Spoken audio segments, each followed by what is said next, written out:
Soifo manuia whātalo whātu I le nganga whaaloalo Samoa I lau mai mo mai fo I le nei tū lau le aso. Whātalo whātu I le paia maulungo si o tātou atunu, Samoa nei mātunu ma mau. Ia tūlanga o paia masā mawhai ngā masani e maluai si o tātou atunu I ona tūlanga whālu pēa. Ia mamalu whāle tale le lei, malu whāle atunu utainane tātou whai ngā malo whāwhtai le tua. Ma tātou taunu mai foi le nei foi aso lulu. Whātau aso wafe au matiute mga luenga masani eisi o tātou batano. E le nganga maulunga ia sāmanuia me uma wafo le whenga iai. Si o tātou batano uma le tātou taunu mai le nei foi vaenga le vai aso. Ia o le tātou porkalame masani le nei. O le teimi ma le autu stala, taitai o le malo. Fonga ni nai foi mitau pu walfontanga ala kapeneta sa usuia le nei aso. E iei wha moe mawalunga ia o loo manuia le tāpo I maisi o tātou atunu Samo nei e maisi tā whai fio le lalolangi. Mo mai le tātou whasare launga whatalo whatu fo I le pa ia mawalunga I lau whionga I le prestene au au le tātou ososi I lau tustala a whai televisi tātou atunu. Ma lorso e fo manuia ia whapea fo I le maa VSS o loutou pa ia ma loutou mamalu ia te utou umo le au tustala Samoa atoa. Ma lorso I fo manuia. La so lulu le nei, ia o tātou fontanga al tātou kapeneta masani. Sa whonoa mai ana le lai le itu lai, sifuru le tai au. Ia sei whai wina le itu lai, a wholetoru I le au auri nei. Sa whasolo I lava tūlanga uma, pe ona iai mata au pu taitasi. I vai aso taitasi a wale, so ino le pule, whai unga whai, mai se whetuna inga mata au pu uma. E ala I whainga whai unga e tala whenga iai. Mai lea vai aso I le vai aso. Tai au nei, sa whelua I ato ai le tātou kapeneta manisi foi o tulanga tofi fou. E ala I lunga I teitei whono ma board members uma. O le tātou tanga luenga uma mwhala popotonga le tātou malo. Tofi ai nisi o I lātou e se furuma le ono. Nei le tai au. Ia whionga I teitei whono. Ia ai meise ia tulanga masani I sui o komiti ma po taitasi. Tono whala popotonga uma al tātou malo. Pe lava msirifia al tasi le nei pulenga. Whai tonu o le tātou atunu. Whenga iai lea o le paia mana mamalu. Mali im whai launga. Whartua matausi. Nā tau te tau a veina, le pule aina, ma le whātonu tonu ina. O komiti whatonu. I te tonu o le tātou whainga malo. Tai au nei sa whailua iai, tō whia lo iai mwha mauni al kapeneta, la whionga ia tangaloa Eddie Wilson, o le taitei whono lea o le tātou nupi whā. Tō whā ia la vea tu pai matuna iu lai la vea, tai whono lea o le tātou Development Bank. O la whionga ia pali I si osi Hansel, o le taitei whono lea o tātou talonga, whai tupe, Campbelling. O le sunga ia Teresa Tontangi Lima o le whaatonu o le Development Bank. Tia tau loa si anga o le whaatonu o le Development Bank. O amitua nai whanga I Valo Kenrick o le whaatonu o le tātou Campbelling. Papali I Stephen Leota o le whaatonu o le APC. Maulolo Fata Wellington e Malifa o le whaatonu o le tātou Accident Compensation Board. Leilua tuutongi mai lei. O le whaatonu le tātou Samoa Housing. Le alali mapu o nā, mulitalo. Whaatonu le tātou whamatoto. O sa ungafa sa lesa whetu o le whaatonu le tātou Ross. O tupuola sa vave, sa polu o le whaatonu le tātou Ross. Whaoletane Iona Pao, whaatonu le tātou Whalapopitonga Waa Samoa Shipping Corporation. Tangaloa tupau afa, le whaatonu le tātou Samoa Shipping Services. Ma Robert Michael Rankin o le whaatonu le tātou STA. Ma le whionga ia pali I William Nansen o le whaatonu le tātou SPA, ia ma le tātou Pacific Crime Line. Ia, e tolu sulima isi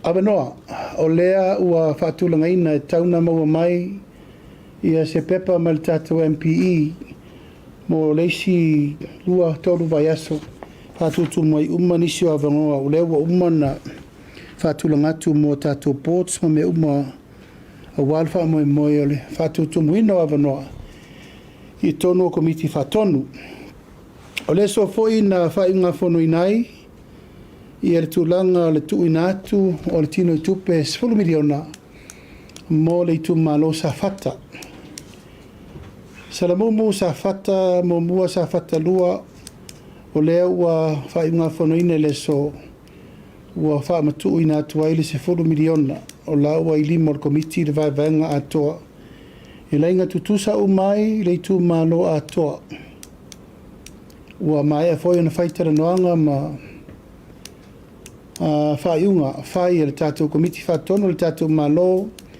ma le sui le malo New Zealand ma vai nai le lātou tino i tupe o la whamatu watu i se temi ai le mai al masina nei o lo lunga foi o whatara noanga le tūlanga le tupe ma le whamanuanga a le i tu malo si umu o le whaua mai o na pasi ar kapeneta e se lava le 10 miliona mo sa fata a ese foi le tupe mo si umu la towi o le ua fatulanga i fatara noanga ma le malo New Zealand ia ua mai a foi nisi o tai o tangaluenga tai tasi le malo lo ua whaia le tulanga o le fatulanga no kon kalate ala whailoa lo ia inisi o whaiunga e mauai whaurulunga o mtangaluenga pe o mtangaluenga wa onga mtangaluenga o poto mata mai SQA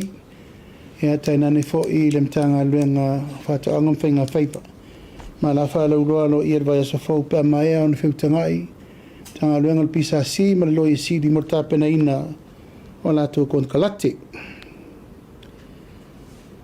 o le aso nafi sa whalauloa lo ia i le whamoe moe o le tātou pulenga o le tātou tangata o whaingaluenga o le tātou malo o le sa awai umatuai ia le paia ma le maru maulunga o si o tātou atunu e whalauloa ai le manu lauti ina ia whaia tests mo tangata whaingaluenga le malo i le tūlanga o lou nofo mama mai whala au whasaina mai ona nafi sa tu ina tu ia tuai le tulanga halo ia ma whaasolo i loa testa na nafi ia ma tautino ai le tā ua le Neipol Kalame ma le Neipol Kalame ua whaatulanga ina e awhia o mai tangata whaingaluenga le tātou malo e awhia i fo ia mata mai lava le pārmene o nei le pārmia ma le kapeneta a solo fo le ofisa o whamsinonga ia e le to e lava sesi e to e tau mua alo le whamoe moere nei le tātou malo o le sa idia leo tūlanga lava peo na iai ia le whamoe moe ia awa le tau mawhai pea leo le puipuinga Samoa mai whalau whasaina ia o le fo ua ia i le tūlanga o le tātou taringa malo e o lo tātou tari malo teimiri nei tūlanga taupi inga le Oceania ia o lea sa te tala fo i le lava yason te atu nei iai fo i lava noa ta longa lava nei wha malo iai lava lo na tā ua mo le atina eina o le tātou atunu ono le tele tangata wha mai mi se fo i la tō e awhia mai matala mai ao wha ngatama taupi inga o le leo toi mamau fo i wa tāpena le malo tino tupe tasi te si marelua miliona tu inatu ma le tau vanga tele o si singa mea mamafa lalulangi lo tāpena fo i nei a tātou ma e le lai titi fo i nei wha moe moe wa tāpena fo i ai le tātou malo wa le tātou talinga malo mo le nei fo i wha moe moe tāua lo tāpena mai fo i se tasi o fontanga tāua sa pasi nei fo i kapeneta ia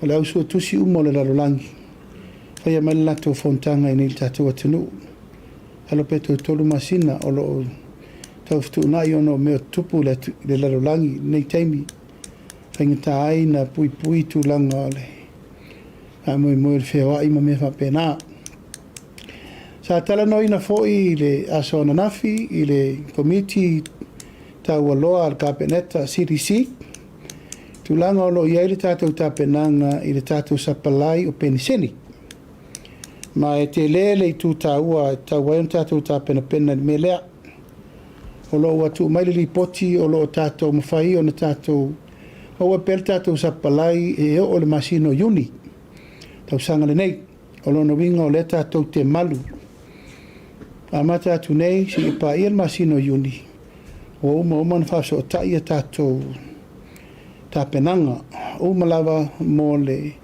malu pui o le tātou swa uia uni tātou sioki wa tāpena fo inisio tūlanga wa ima mao tu tāpenanga o te tau na tātou whatara noa ina ia toi fausia nisi a tātou tane te tele ia wala teimi maso whapenei ina ia iai pere tūlanga o le lava o le tātou storage mo pensini ma me uma whapena o iai le whamoe moe le OPEC e toi tu ina tuai nisi tālasanga alo ia ina ia mawhai o na tāpena tūlanga o le nanga whatau li maina o le tātou leo leonga teu wha leo stand by and reserve storage ia o le lava la tāpena i mo le teimini nei mo le whamoe ia po o whea lava e anga iai vevesi o whai nei ia a lo iai le tūlanga o le maua pele o tātou atunu i tūlanga tau soau pensini, karsini. O lo o mai tau ina pea le whai ma pea le pawa. Mai leo toi nāma se la ina o lo o whetu nā i le ngā luenga te le le teimini nei i le tātou whala patongo e le tisi. Mai leo toi mamau a e whai atu le lato whasara launga. E le la ititi le tū ngā o le iei le tātou mta upu le teimini nei. Pea no tau si le fia e le la ititi fo le mta upu sa tātou whenga iei. I no fo inga na umanei, ona wa te le a whaina, tātou wafi te tele, leita i fianga. Polo keti e leila loi for se lau miliona Amerika. Sa whaatino ai afi te tele lama wai anta tai mai fulo sau. E tai te leer whawhi tauli wa le anga uma le underground cable. Lea sa saua i mai fulo sau, mai fianga e tau mai fulo sau.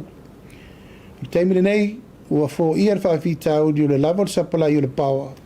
Se furu lua afi wha leo wai te tonu le tunu. Peita, wa umana wha le tonu afi, au wha le tonu waia of so te inga. O le whatua umana ta pena atu le waia o le sau sao mai tai, i fianga e tau mai fulo sau. Au wha le tonu le waia mai fulo sau, i tau ngā manono, o lo sambalai mai eile i tuisa sae ato pia. E lai mafuai o na alu le mea te mine nei. O lo tau sa ili po fea tonu o lo iele lape lea. Au nei waia umolo alu pito i lalo. Ma e lela i titira ngā luenga o lo tau mwhai e nei le IPC. E tau te toe fo i waia e feo le lei mai lunga. Ina ia po fea lava le me tupu pe a wha le tonu o tātou underground cables. Au lai ai ia waia i lunga e masani na tātou sapalai mai il tātou il tisi. Paula valea ia o le mamoli atu lava o le vai malu i poenga si o tātou o tino. O le lava e whinau le wha taunuino ngā luenga nta ngā luenga le tisi e le whaingo fie. Le voi tō te sisi la tu lava e ao ma pō lai whaere ngā luenga. Ono le tau sa ili o se mea tonu e te tauna fo ad wha pitauti. Au o umana ave le apopo inga ia tilo ma mata i tū le lei. E le whaingo fie le nei teimi le. A fita auli o lo tula i mai pea le tulanga i whaima wha le tonu le tātou pawa. Ia aile alo fia i le tulanga masani o le tātou ono sai pea, ono le tulanga whai pea ma motu motu. O lea ua uru fale i a tātou maketi i Savalalo, o lo ofetu unai fo i le tulanga wha malulu fo i tulanga o nisi sa awe mai tusi ele i awai. Ia o lo fata oto isi tātou whainga fau, mo nisi tātou avano fau, maketi fau. Ina ia ngawha tauli mai na pea le tūlanga o le vaai ua tele tarasanga, awa lai titi whale na whai. Ia o le lawa lai tā pena me uma tauna o atu le vai sa fau. Ia ua alu le atoa le tātou maketi. Ato ai mal whao ngā ino le tātou pastopi tua. Ia o lo tau mwhai pea me uma i tā le tātou maketi lai tā i funga lei. Ia mo le wha moe moe, le fai u fetu na I umma le tātou wasa, tau fai tu whatasi umma me umma le maketi e tasi e tātou maketi e tala. Le lavo tā pena ma le tātou whalei ai tāele. Tātou maketi le tā, lo oftu na I fo ina I tu whatasi, o le bava mau tele. Ai a whai ngofia na whai whatau o tangata umma le tāi au le sa. A wala tā pena ngo, to na ima me umma whapena. Ia, o le mtaupu muli, ia o le mtaupu I le fianga I le fionga I le sui pārimia, e ala fo I le tūlanga o le whamsinonga I le aswana nafi. O le mea manino lava sa mō malau whafonga mai, ia ele mama ia te au nei le taitai o le malo, ia le tūlai mai o le whai unga le whamsinonga. I le afiai o le fionga le sui pārimia, ia te lupe o le semo. E le tau ngofie, ma e whainga tā fo I tūlanga lo ia ona o le afia o se tasi o le kapeneta. Mai se tasi o lo lima tamatau I le kapeneta ma unei o le sui pārimia o le tatou malo. Ia, o le lafo pea I le atua le whamawhanawhananga mai se fo le whamalu siau I le fionga le sui pārimia ono le unga o le usau le unga o le whamsinonga. Ia I fo le teletonunga o lo ua a mai lava le unga al whamsinonga I le mea o telitonu iai. O I e ta oto ai le fina ngalo al whamsinonga. E mai se le fionga al whamsinsili. I le whai unga o taunu iai lana whai unga al mtaupu nei. Ai a te aulava I o te aitai o le maloe le mama. Ai sea ua a fia I le tūlanga o le pūlenga malo. E le lai titi. Ma e le teletonunga I te le fo I se singa luenga o la tueftuna. E le whainga malo, I ono fesuia inga wa iei nei. E mai se wa se ele wā o le malo, o ma foina whaito whinga, o ma foina tapena la fua, o ma foina tapena por kalame, mo le sili matausanga. Hui o lea, ia o lea tātia mo le nei teimi ma matei tū. Ia o afo I tūlanga o lea tapa I ka peneta e whaua uai le fo ia o whaafita uli wa tūlai mai. Ia ala le toe whetuna inga o tō whinga. Ia ai mai se fo I tūlanga o le whaafaingo fiaina o ngā luenga al kapeneta. O le fionga le sui pārimia o lo sau whai se tasi o mta ngā luenga o le iwi tū ma le poutu toa leo ngā luenga te tele le tātou malo. Mai le whaingo fie pā toi whetu nai fufuanga wa umana whatatia tūlanga lau te tele whapea. Ai o ui o te tei o le malo o te awa I le whaiunga wa mai e le whamsinonga. E lava le mea o latou telitonu latou iai. Ia e whapena o na whaasolo le latou whaiunga. Al tāpenanga whai le kapeneta ia. Tāpena whai le kapeneta ia fō le mea. Ma tāpena tau mawhai fō ia nisi o whaafita uli. E ono a fia tele ai. Le whetuna inga ma le suinga o le o tau nuu ia le whainga malo. Ai le mama ia tea. E a fia se tasi o poutu tōl kapeneta, ua fia le whainga malo, I ana whainga whae maana tonu whai, ona o le wha upuina whapea o tūlanga, o le tūla whono, ua mai le whainga le whamsinonga. Hui o lea, ia, tātia ia le ai o whina ngalo. E watu whole nei tūla le whamalo si au, ma le whamawhanwhananga, I le fionga le sui pārimia, o in tātou nofo wala ai, ia sa etu ua le tu nuu, ia ono tūlanga o ngā luenga whale malo, ia ai pangale o atu si tala whapea. Ia ia wha I nailo no foa. E mai se fo il whapa I atu tūlanga I le tu malo whale alili.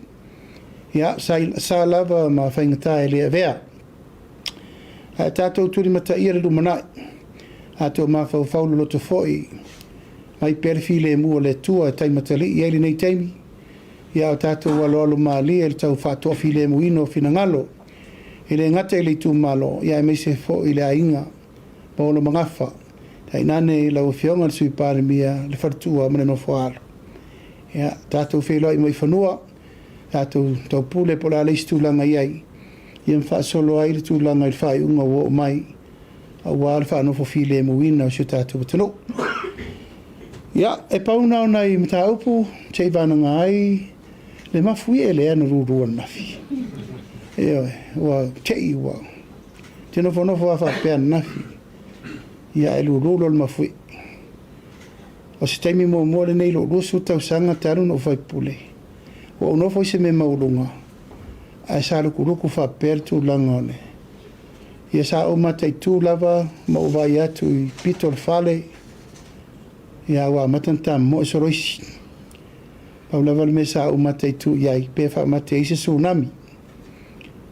O le malosi lena vai atu iai 7.6. Lena o soli tsunami tua. Ia o te ofo la u se le oso se tsunami. Ia e pise me to fatau ta. Ore pise fe au le mo moli mai. Ia pole unga famsingonga lau sa ore fe au de. Ia aso ia. Ona yo wana manatu na wa. Sa fa pea ie. Oso lo fa pea ia. Le si step o le fitu tesima le ono le. O tsunami. Ia esa o le tsunami. Ia no foi o tangata ma fa po fesa o le ma fui. Ia te latu le vanoa. Tato ainga fa lau.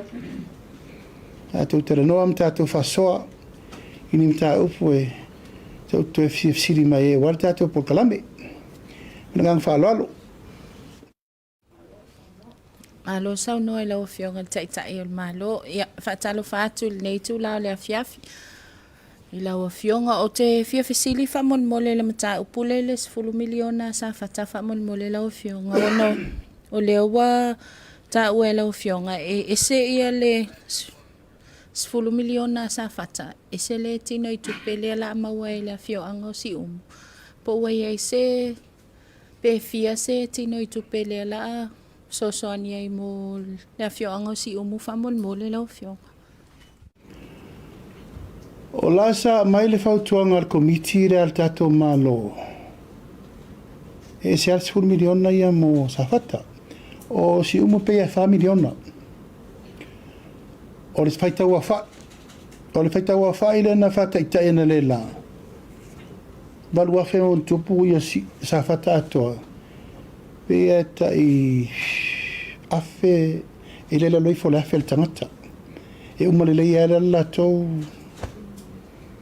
10 miliona apena foi la tupela na fufu mo siumu e ala la e fa tesimale pela te fa tesimale lua e siumu al tau ia le mau e sa fata la foi mau e siumu fionga o le sila umta upu famul mole le ia fia mai umta upu sa e saunoa ia il taimi wa vai. Toi tu loa tu lava le mta upu le uni la kapi famul mole la o fionga. O no leo te manatua le ana saunoa la o fionga. Na ave lau tusi le pulenga. E te tau na wha vai o ma le pulenga atua. Po ua tali mai la le pulenga I lau tusi famul mole la o fionga. Ia ua tali mai. Ua tali mai o le aunga o lau tusi na ave. O e o loa fia el porkiki. O le whaamamafa re nano o vea. E le whai nai la tau o lae le o a fia. Ai I lo tertonunga. O I le na mafuaina na whapefa I unga linga la kapi. Politics affiliations. Politicizing. O I no tertonua ia ui e taun whaamama le lau a matana na whaamama ai le I mauma. Na o isi a wale whaamava isi. O le lan tari mai e leo ese le sia wali. I le la te tapena la tari ave iai. O ma foi na o mai le plestene ma tala noa. O vetu vai. I o tau alo whangia le mea lea o te tatalo atuai. Langa I le na o au tatalo. O le atunu ato. Hai tau te vai le mea lea na nau mai ai. Tu ure la kapi I lima o I la tau e te tauno e loke la kapi. Ai aua ni toe o tūlanga me la vale tātou te besi ai o no tūlanga. O lei ma sesi e toe fia lango tātou la kapi. O no wha por kicking whale te pi. Le lai ave la tapena la tusi. A mena e lua sa o tala noa I le presidente o le uni la kapi. Ale la laulangi. IRP. Ma le uni la kapi Australia le ma ile tupe le a tātou. Ele mawhai o na o sei nia se mea. Pea le wha mamaa ma wha sa o al tātou local issue. O le lava laua uma na tārsanga mai le ngila ka pia uskali a te mali. E ape a whatala no le tupe. Ai a uma na mai pere le malo e tuuai. Se ia whaai o tātou so lau pulenga le whai. Ma le lau uma no whaia. Au uma na vela ui oenga ta pena le tupe. Ai a uma na mai le tu I se uma no mai umala I o le tu. E whai le tonu le mele. A whai lava la e le fio ese ia le wadi I le na o tatalo e io ese. E mana o e ave la tau le uni tua. Ia whataria la tau. A le mele o mai umai uni la iki umai. O mana o le o mai whai le uni fau e a matai le mele. Le la ta atia le teimile nei. O uman wha manino wha mamalama I le mele na. Ma la fau la ua awea mai le IRP le lalolangi. O le mele la tato wo ie. A fai o le whatuina o le unifo e file e mu ma le lei e la kapi ma sanga tonu e la kapi mo lumanai ave ma le tupe le la te wha tami loa mai me whainga fau lea o le mena le nau nau il maro e whatino a fai la wala e le manau la uri leo e se ia we have no choice e le mawhai ona o whatino le mea le manau me au stari e zaini tupe a to e mai to e ave le mea o lo wha le tonu e le mea le temini o whawhia no tala noa mene nei. Ana le leile pūlenga. O la me lau. Ha me lau musua I whai. Ana e tau te sirfia. O le fina ngalo le atunu. Whai se uni fau. Whai se pūlenga fau. O le lau u whai atu. Ave ese umai la tau le wha le tonu wai le. Wha moe moe. E whai le me fau. Ia lela ele o. Lela la tapena lau tusi ave iai. A mai alo o le nā. Ia nau mai lo la e toi wala uma uni la iti uma. I le tunu atoa. O wheo ila to fina ngalu. Whaftai lau fionga, toi tuli loa atu ala whamuli mole lau fionga. A whaila o le o e whatu ia se unifo. Whamata e le a fia ia whainga whaavaya le IRB, le whapea mai e tuto o tasi lava ia le lakapi Samoa. E le tatau ona au fia ai le a fia ai le whainga malo I tutonu o whainga whaavaya ia le uni lakapi whamonmole. E leo a fia le malo I le uni lakapi. Na ala na a fia le malo. O leo mai au stadi e o kisa ngir kupi. Ana whapea leo mai au stadi. A malia au stadi o sa o le uni lakapi e sa mo. Pure latu. Ele sa ua fia ngatasi. A leo mai au stadi a le saini le malo. Ele stupi. So there is a message there. O le papolenga la. A whai o te saini, ona toi awere o ale to si fia o malmela to. A whale tonu mai la o e to ia. O le malo. O le tiuti o le malo, mala o waifa te te o le malo, whao ngā le me lea, e sort out ma fix et wha fitau li le tatu te. A se upu e wha peo le a fia o le malo, le ai, na pau ala a fianga le o te mana o ai, wha mau popo po feo ta oto ele fina ngalo, yuni umma o sama. A umalo, tol tupe. Pau ala me le malo o le monitoring langalawa sengi le malo le cream. The government has a responsibility to make sure accountability and transparency le fai. If atino le tupe lea. Ale roninga ia, se o latou, e le ngā tia, haso tai uma, viri mai tana umanga. Viri uma mai tamata alo umalai New Zealand, na vautou vai etu saunonga bad lamb. Tamatua I umalawa le manu Samoa. They are all look forward, mo swinga le. So le lau te nau nei, I le taimi o le swinga wa leva, o na tatau, o na fight. Mo le tulu. Hello fionga o la tau po muli muli fa mon moli. Hallelujah o toi to mana tu atu le vai taimi o le palemene fa mol mole la o fionga. Le sa esa no ai tulanga fo I siaki. Le fa pe le tu wa ai le suita ita o le vaenga fa upu fai le JPP le fionga ia fonto le o fionga fa mon mole. Pe mawhai ona e whaamalamalama atili mai pe sina whaamalamalama anga o le mita upule a whaamolmole lau fio. ia e le fa pe no so ona fa ia upuna le palemene na la no ta ua le mena na ona te le isi mea e alia i mai ai tua o le mena o mana o i loi tua o ina i loai e le tai tai le le il va ingo le account le al fono fa vai le man tua vo il finga va vai el malo sa fai to todo sai to todo to sai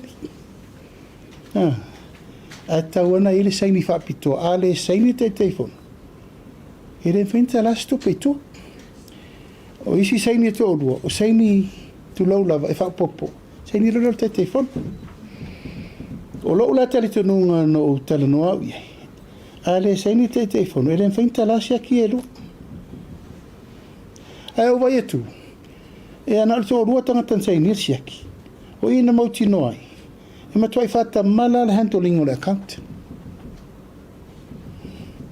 vai mo o le mena sa turi loina o le ale a wala ntau ave te telefono na tuti e pui ele tu stupere tu malo lo mingo so se le fen canal coppe ko kasi pe ko ro te can do it ona ya ele fatti no au la per tu la fono na fatu e to toru tanga te tau sai ni le seki mai fo isi me tu o tere mana tela tu te mi nei langa o pusa fai tono il palemene e me tele no fa palemene upu la fo me uma sa tele no ai ala nga sa ala vai ele isa vali le fono fa vai le ia inga o account le al fono fa vai na fa ta atia tu ntanga luengo tinamta mai tai e te tau na major sai ni ele a te fono e ale mai tau atu ia na alto rua tangata ia na mai lungole a ia la mai tu atu tire mana e fata mara tu te o mangi o sis fam singoka o la uba ai ia tu low lava e le te tau na mawhaina tala na tangata sto rua se tupe pa wana meno mana tu loa o tupe o le fono fa vai e te tau o na vai o tiutera te telefono ele meta o le payment voucher ele ngol tangata e ver siaki o mafuanga o le payment o numero siaki o le fainga o tupe o tangata na paying a prepaying na le payment voucher o tangata na siaki ma tangata na confirming le approve ni meta o le men avel tupe o le lawo loni ele ai masena me na fai o nga va kol ku siaki ka foi sengi poinga sengi o lokal ele o le wha vaere na o le mele turi ni le wha ainga whaare lei. O tiute wha te fono. E wha i elita upule. O lo ula natal te nunga i whina unan whai sa tauna tu lai te fono. O iol te fono. E na te vai. E sa o ma mei an whai. Ia ma oi fo. E se men wha ai tupe. O ai la le whaot. Sa tauna tu lai te fono e wha isaki epe sa tauna whai. Le manolo fionga fafatai fol sango le tato ele tise le uma nino ni somata upu sa fifsili ai o le tulanga i wa pangatia na tunu o tulanga o fale tonu le tise sa tato tala no mo na e sa no mai e no o underground cables ye fale tonu ma ale o le lua o lua balu lua o lua fitu lua o lua balu fato ato ai ona le lei ia le tato ele tise le lawa tula mai ma le sifa fita uli fold nei la expectation na ma all the time frame ona to e fale le ato ile tato ele tise famol mo a fo ile tato tera no ina ua tutupu fa pe le power supply ina ua fail tai fianga o le tato o mai se furu afi ale fale tu io se furu afi la for the power supply wa umal power supply lewa ma losir tatu power supply au fale tonu feeders fale tonu ia cables underground cable le sapalai mai ia le malusi anga afi le fianga anga isi afi le ifulo so sapalai lo le tulu o le lawa umana fix le cable na lenga sa mai tai fianga ifulo so au o kir cable le sapalai to ifulo so i tai tanga manono same problem lentau fixi i fianga sa wala underground na sa wale underground na ngata i maleta aluma kirikiki Ko sau le si underground nga korosi me konga mala ka polo sau I furo so. Le o toi fele lei umai lungo le ea waia na sa underground o le sa kau su e po fer kongo. A wa fai ongi ko su e koe eri a ko ale me kau kai fia. O te mili ni, o la e o le IPC e lo wingo me o ye koe eri a ko mai a furo so e kau I konga mo. It's a big work. O whawhita auri rare, this is another new challenge. Leo tu sau te mili nei. Ia ele tau whai atu. Al whamtalanga nā mai, e le ile leile whaatino ino al whaata tianga waia ia I lalo. Ia la tupo I lalo me le na, wa lati le wawe mau le me mo vai moso lana mau le mu o waia ia le na mau anafi. But ele lope ke o uma vai moso e koe oso, ile foi lanto e pe foi ana po. Ele umalava la ona motu from part to part, e kau kai kaunga mongo. Le sa fasil famal mo I le to building ngai no ngai vai aso ni ai pelo mal power normally ang pe a fitted co generator but ole na mai tau ina le o mio pe ele yola le to generator la le to langa e o e ele maintenance o to famal Fisa o tu lo foi lava o kau le lava foi long sa o mene ele ni meta fato nuo e a uma atu nafi o pele power e le se kiso kongo lefi. To so atu lefi. E pepe uma ma lefi. Ya o le lopo la le si au tala la te fai. La ngo le tanga te fai nga ngo la to le mta fai yo le vai mea. Yo o te le lopo la le si fa mtalanga la te fai. Pe to e tau fa tonu atu ele mea. It's a normal thing to do. Or shaki. O inei no foanga I le te tau na iese a tole lei ale tu la o faola la mori wila e whaia unga luenga I. Ia, o malano wa mia umai a le mtanga luenga o tupe fatu vai. A whale tonu rola wali I le fefe o isoro I. A main tangata e whain fati noa nga luenga lea. Ele whain tato wo whapea. E ta tauna vai o tu tonu o lifi. Nai tau te whea I mai lifi. E a pea wak se ka peka le lei.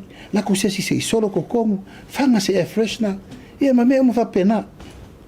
La ka korifi, pengiri fi le furu, ka korifi. E tau fa tonu era na mea.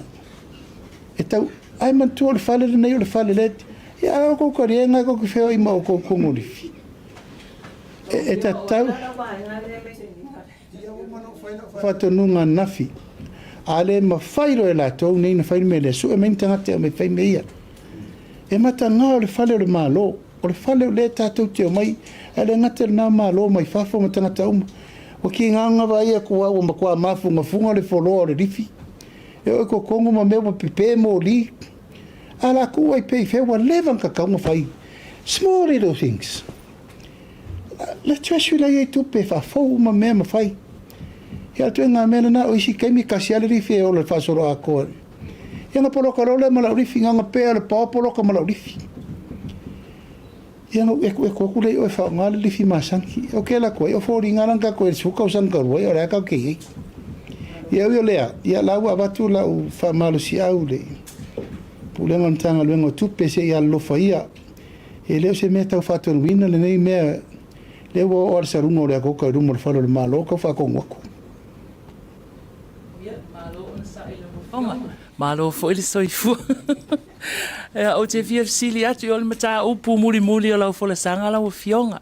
E le awa e sau noa fo I le whaingo fia le whaai unga le whaamisinonga lea ua awa noa ile no foa le fionga I le sui pale mia. O se tasi sa li matau I ai lau fionga ma le tātou whainga malo. E o le asela ngona o I lau fionga le nei taimi o e loto tele pa u se toa to e tu se toa. Ia, e whaarisa o tu lava I lo langona whaatei o le malo. O tele o fia, whanau noa tele. Aisa, o wa a fia se tasi o le kapeneta. O te ai fia o foto e lupe. E lupu sa o nai rin whaina nā tia lo langona le melea. E o e peo no whai atu o tele whaatau matatau I le unga le whamsinonga le usau. Ia o afo I tūlanga le whai unga wo mai. O leo tatou ngau malea wai. A ele whaingofia ia te au le tangata le wa afia o la usui pāle mia o le setasi o tangata sinia o kapeneta. Io whatever fo I le tamu whai mai lono no fo tautua ino sio nei tu malo. Ia le lava tau folofolo mali. I le tulanga whata I tai e mamuru setasi o lima po o tulou lava. E te langona. Langa e te tua I otherwise wa e moa umana mamafa o me isa amo te rupe leo te whatiti. Te whatiti e mai urunga le temine nei. E alo langona pere nganga siri atu ia te auro whamalu si au moia mo temine nei. E alo tamu whai petau avela ngā luenga. E amal whamalu si au vanga whau whai. Tonu se I taunu mai I an whaasero le po laltu langa o lei ui eile whaatulanga no le unga. Se I taunu mai le unga se I vairi iri po laltu langa iai. Tulanga whainga palota. Pen whaintu alu whainga palota. Mea muwa pena. E an tuati mata leo leo penga.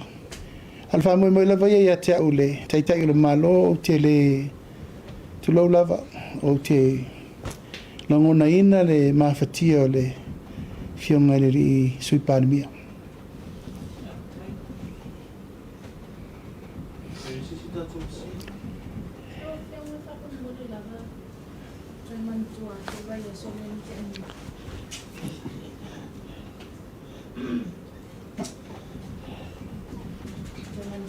So le ana mawai atu nei whamonmole lau whionga.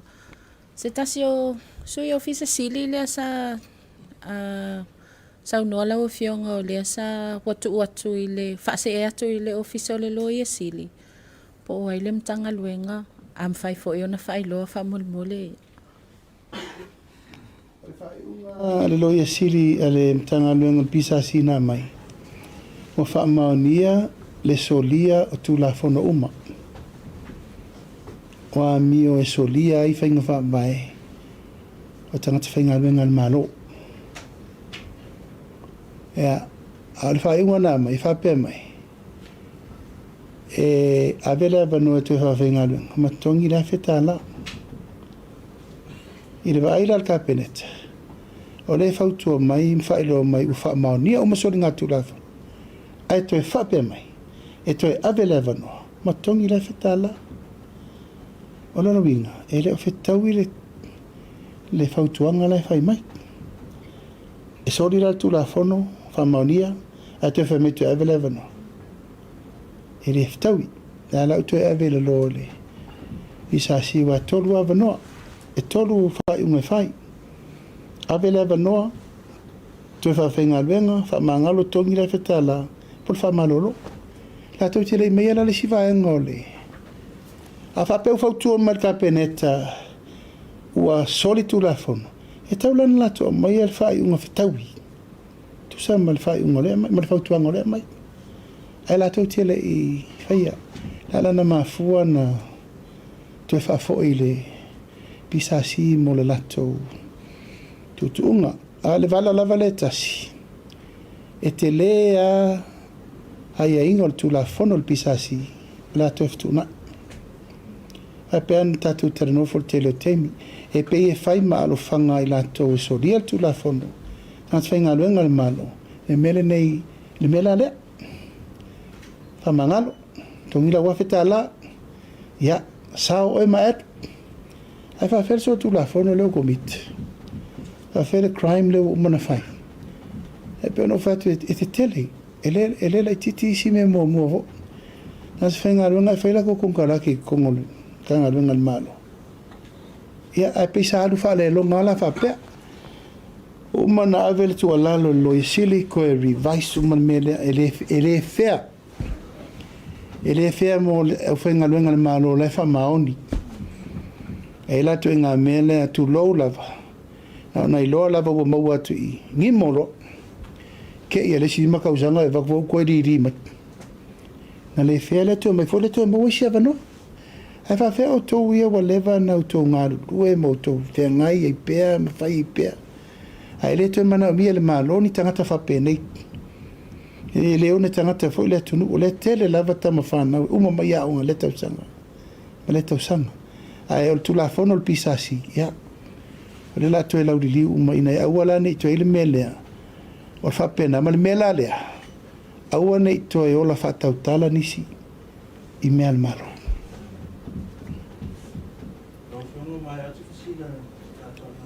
Ia a fa pe e to e se si fisili o le atu le ngang fa te tele le to fiongo tu stala umole. Ia sa no ia.